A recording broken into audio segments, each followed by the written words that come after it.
Hello, welcome to the channel Narmada में। इस video में हम बात करने वाले हैं मेरी यूपीएससी प्रीलिम्स और मेंस के सफ़र के बारे में, और अब तक की जो मार्कशीट है उसके रिगार्डिंग हम बात करेंगे।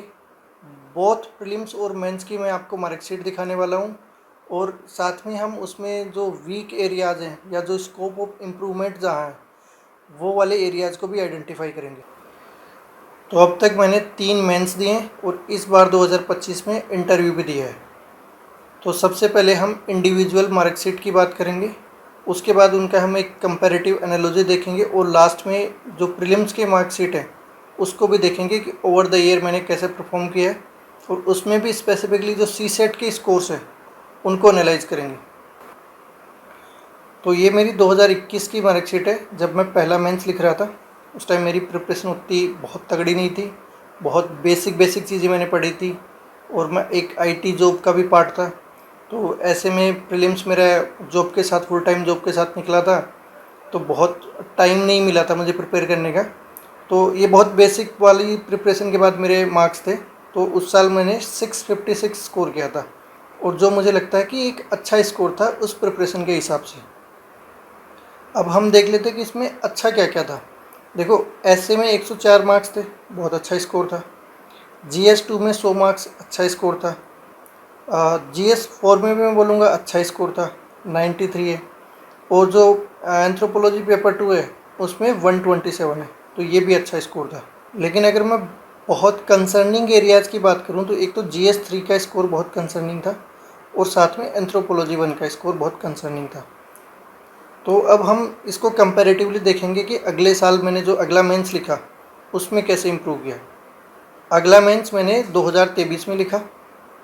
इस मेंस में मेरे 688 मार्क्स थे। I was expecting more than this, लेकिन 688 स्कोर था। पिछले मेंस से इम्प्रूवमेंट था, लेकिन स्टिल यहाँ भी हम एक बार एरियाज़ को फिर से देखते हैं। 8 स्कोर था मेरा जीएस पेपर 2 में, ये इम्प्रूव हुआ है। उसके बाद 93 से 97 हो गया, ये भी ठीक है। यहाँ पे जो एंथ्रोपोलॉजी है उसमें पेपर 1 में स्कोर बढ़ा है, लेकिन अब अगर हम जो ओवरऑल बाकी स्कोर को अब देखें ना, तो ऐसे में स्कोर कम हुआ है, 104 से 95। जीएस 1 में भी स्कोर कम हुआ है, और उसके अलावा जो जीएस जो ऑप्शनल 2 है उसमें भी मेरा जो स्कोर है वो 127 से 121 हुआ है। तो ये कुछ एरिया जहाँ पे मैंने लैग किया है। अब इसके बाद जो मैंने नेक्स्ट मेंस लिखा, यानी 2025, इस साल जब मुझे इंटरव्यू कॉल आया, उसकी मार्कशीट से हम कंपेयर करते हैं कि वहाँ कहाँ कहाँ इम्प्रूव हुआ। 2025 की मार्कशीट है, इसमें मैंने 742 स्कोर किया है। ठीक है, इस वाले 742 स्कोर की वजह से मुझे इंटरव्यू कॉल तो आ गया है, लेकिन स्टिल कुछ एरियाज़ थे जिनमें मैंने अच्छा परफॉर्म किया, कुछ ऐसे एरियाज़ थे जहाँ अभी भी स्कोप ऑफ इम्प्रूवमेंट है। तो अगर मैं पेपर 1 की बात करूँ, 98, ये अच्छा स्कोर है। पेपर 2 में 113, ये भी इम्प्रूवमेंट है, अच्छा स्कोर है। पेपर 4 में भी अच्छा स्कोर है, और पेपर 1 में भी कंपैरेटिवली इम्प्रूवमेंट है। तो ये मैं बोलूँगा कि अच्छे एरियाज़ थे जहाँ मैंने इम्प्रूव किया। लेकिन कंसर्न कहाँ है, तो ऐसे के पेपर में अभी भी स्कोर 96 है। जीएस 3 में फिर वही कंसिस्टेंटली 79 के आसपास। और एंथ्रोपोलॉजी में अगर मैं देखूं तो पिछले सालों के मुकाबले इस बार भी कुछ ज़्यादा इम्प्रूव हुआ नहीं है, तो उसकी वजह से स्कोर 742 रह गया। और कहीं ना कहीं जो पर्सनालिटी टेस्ट में भी मार्क्स आए हैं वो भी 152 बिलो एवरेज है। तो वो भी एक कंसर्निंग चीज़ है कि अगर मुझे 742 से मार्क्स, इस वाले स्कोर से अगर मुझे फाइनल कट ऑफ में या फाइनल लिस्ट में नाम चाहिए था तो ज़्यादा स्कोर करना था। इसके बाद हम एक कंपैरेटिव एनालॉजी देख लेते हैं। तो यहाँ मैंने तीनों साल के मार्क्स को लगाया, 2021, 2023, 2025, और इनको पेपर वाइज एक देखा है कि कैसे कैसे प्रोग्रेशन हुआ है।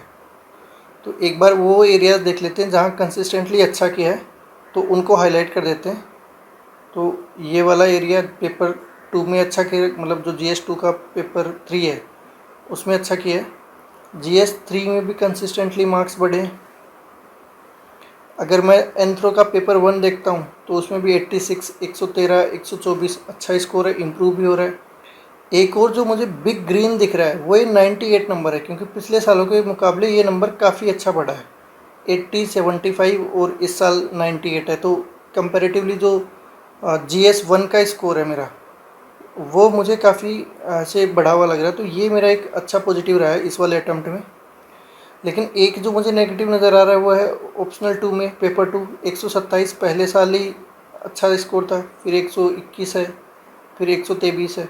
तो ये वाला ऐसा पेपर है कि जहाँ स्कोर बढ़ा नहीं है, तो यहाँ भी मेरे को एक कंसर्न नज़र आ रहा है। साथ ही एक बड़ा कंसर्न है कि ऐसे के पेपर में 104 पहले अटैम्प्ट में थे।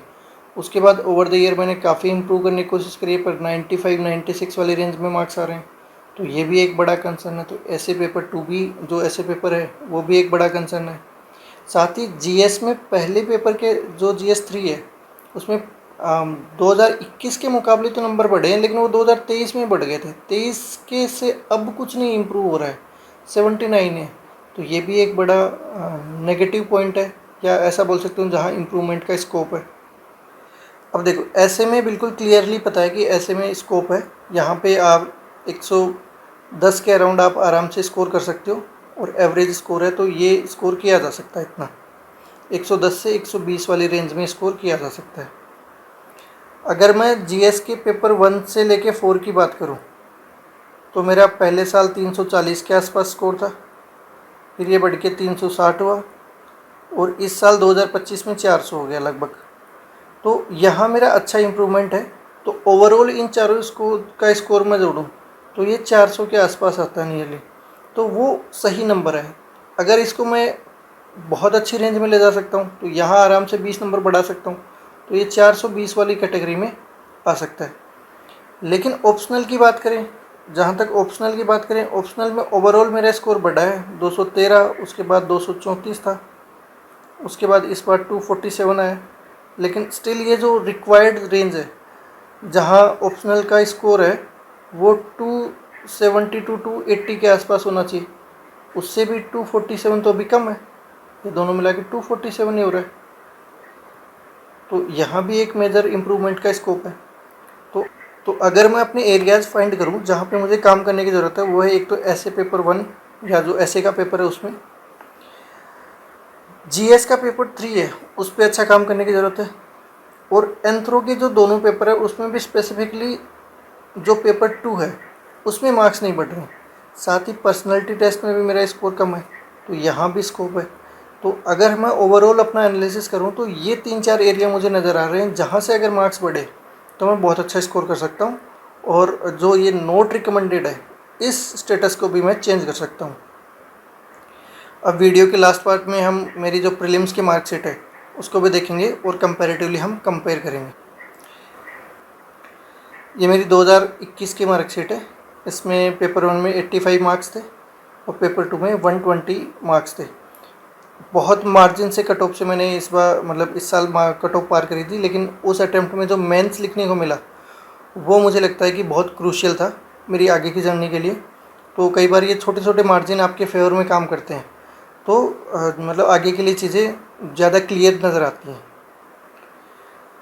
ये मेरी 2023 की मार्कशीट है। इसमें 101 नंबर मेरे GS1 में आए थे, और जो CSET पेपर वाला पेपर था उसमें 94 मार्क्स थे। एक्चुअल में ये वो वाला ईयर था जब इस 73 कट ऑफ गई थी किसकी, GS की। बहुत टफ पेपर था, और CSET में भी बहुत बच्चे फेल हुए थे। इसमें मार्क्स स्कोर कर पाना बहुत मुश्किल था। तो 94 इस साल बहुत अच्छा स्कोर था मुझे लग रहा है। और इवन GS में भी 101 थे, और मैंने जो फॉरेस्ट सर्विस है IFOS उसकी कट ऑफ भी क्लियर करी थी। तो इस साल मेरा GS का स्कोर अच्छा था। इसके बाद ये मेरी 2024 की मार्कशीट है जिसको मैं भूलना चाहूँगा। ये वो वाला ईयर था जहाँ 2023 में मैं फॉरेस्ट सर्विस के कट ऑफ पार करके आया था। इस बार मेरी GS की कट ऑफ पार नहीं हुई, मतलब मैं प्रीलिम्स नॉट क्वालिफाइड था, तो प्रीलिम्स में फेल कर गया। बहुत छोटा सा मार्जिन था, 1-2 क्वेश्चन की बात थी। इस साल कुछ कंट्रोवर्शियल आंसर भी दिए थे यूपीएससी ने, लेकिन अपार्ट फ्रॉम दैट मैं ये बोलूँगा कि कहीं ना कहीं ये वाला एक हेल्दी अटैम्प्ट हो सकता था मेरे लिए। यहाँ पे मैंने जो बहुत अच्छा करा कि मेरे CSET वाले पेपर में 140 मार्क्स थे। देखिए, कितना भी पेपर आसान हो, कुछ भी हो, 140 मार्क्स मैटर करते हैं। तो ये वाला अटैम्प्ट मेरा बहुत अच्छा हुआ, मार्क्स अच्छे आए। तो मतलब 140 मार्क्स था, तो ये एक्सेप्शनल स्कोर था जो ओवर द ईयर मेरा मतलब सबसे बढ़िया स्कोर था। अब वीडियो के लास्ट पार्ट में एक कंपैरेटिव एनालॉजी देख लेते हैं। 2021 हो गया, 2023 हो गया, 2024 हो गया, इनका 2025 की अभी तक जो प्रीलिम्स की मार्कशीट है वो मेरी आई नहीं है, क्योंकि मैंने फॉरेस्ट सर्विस भी चूज़ किया था। तो इसमें सबसे पहले हम ये देख लेते हैं कि कौन से बहुत मतलब ग्रे एरिया, बहुत अच्छे एरियाज़ थे जहाँ बहुत अच्छा एक्सेप्शनल स्कोर रहा। तो एक तो मैं ये बोलूँगा कि 2024 का सीसेट के पेपर में बहुत अच्छा स्कोर था। अगर मैं बात करूँ GS 1 के पेपर की, तो 2023 वाला स्कोर बहुत तगड़ा था, क्योंकि इस साल फॉरेस्ट सर्विस भी क्वालिफाई किया और ये 101, क्योंकि पेपर रिलेटिवली बहुत टफ था, तो उस वजह से इस स्कोर को मैं बहुत अच्छा बोलूँगा। इसके अलावा अगर मैं कुछ रेड देख पा रहा हूँ इसमें, तो ये 2024 वाला स्कोर है जहाँ पे मैंने प्रीलिम्स क्वालिफाई नहीं करा था। ये वाला स्कोर अच्छा था, इसकी वजह से वो मोमेंटम मिला। और कई बार मुझे लगता है कि जो एक बहुत माइनर सी चीज़ें, या आप बोलते हो कि लक आपको फेवर करे, तो वो उस साल मुझे लक फेवर करा था। 2024 में वो लक काम नहीं आया, तो यहाँ चीज़ें उल्टी पड़ गई। इसके अलावा बाकी इसी सेट में भी कंसिस्टेंटली मेरा स्कोर काफ़ी कंफर्टेबल रेंज में रहा है, तो यहाँ कोई दिक्कत नहीं है मोस्टली। लेकिन जो GS वाले पेपर में, वहाँ कट ऑफ के आसपास तुम रहते हो तो हमेशा तलवार लटकी रहती है। तो स्टिल मैंने ओवर द ईयर इम्प्रूव करा है। इसके बाद 2024 के बाद 2025 में भी इस साल क्वालिफाई किया था, मार्क्स भी अच्छे आ रहे थे। आई वॉज एक्सपेक्टिंग कि forest service cut off clear हो जाएगी, लेकिन वो नहीं हो पाई थी। लेकिन स्टिल मुझे लग रहा है कि ओवरऑल स्कोर मेरा अच्छा रहा होगा। इसी के साथ मैं ये वीडियो ख़त्म करता हूँ, लेकिन आप मेरी जो एडिटोरियल सीरीज़ है उसका पार्ट बन सकते हो। साथ ही मैं कुछ प्रीलिम्स के रिगार्डिंग जो PYQs हैं उनको भी डिस्कस कर रहा हूँ सब्जेक्ट बाय सब्जेक्ट, तो उसका भी आप पार्ट बन सकते हो। तो उसका जो लिंक है वो डिस्क्रिप्शन बॉक्स में मिल जाएगा। So thank you for joining.